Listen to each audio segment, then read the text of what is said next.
delighted to be joined here by Mason Yarrow. Firstly, Mason, I'm going to go talk about your last fight. Ended very, very quickly.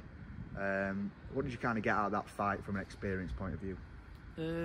Just more experience of dealing with, a fight day, experiencing cage, dealing with, the emotion roller coaster you have during a fight, and then obviously it's just another chance to be there and be in the cage and competing.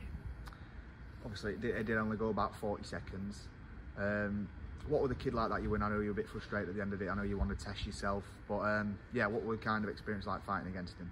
Yeah, it's hard to say because we're all over so quick. Yeah, I was just able to just sort of implement my game plan going in, and I found the shot straight away, and he shot for a takedown, and they were able to defend it, and the submission were there. There's not really much else to say on that.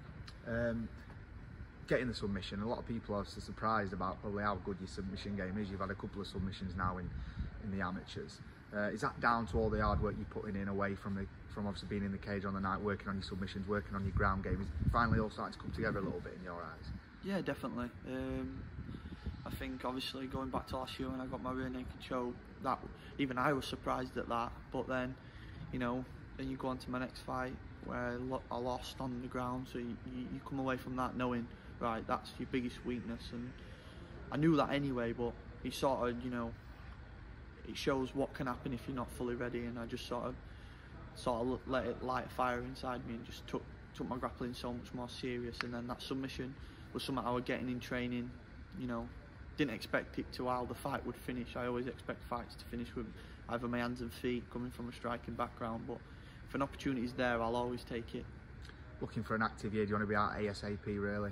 Yeah, hopefully, should be fighting on June 8th, the fight and everything will be announced soon. Brilliant.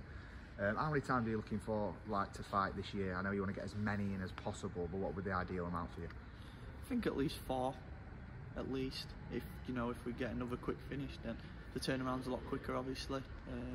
But yeah, at least 4. After the previous fight, were you straight back in the gym on the Monday, or did you have a bit of time off? Nah, one of my good friends fought on Bellator, and he was fighting a style that needed me there, so I was straight back in on Monday.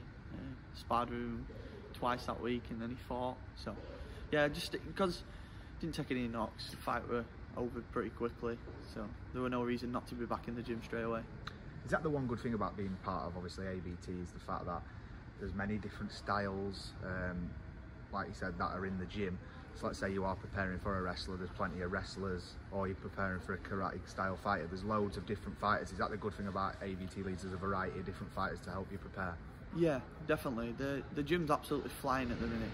Just not even just us at the amateur level, like the pros are all, signing to bigger organisations and everything. So I'd say it's a place to be at the minute for MMA, especially in Yorkshire.